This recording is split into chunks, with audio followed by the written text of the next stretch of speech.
The bald eagle may rule America's skies, but once upon a time it almost lost the job to a turkey. Benjamin Franklin thought the bald eagle was a bird of bad moral character, a thief that stole food from smaller birds. He argued the wild turkey was far more respectable, a brave native bird that wouldn't back down from intruders. Franklin said it was a true original of America.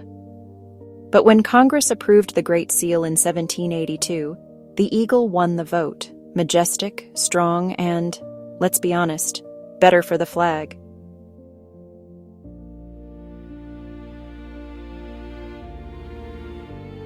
So while the eagle took the sky, the turkey took the table. Both, in their own way, became symbols of American pride. Because sometimes even history has a sense of humor,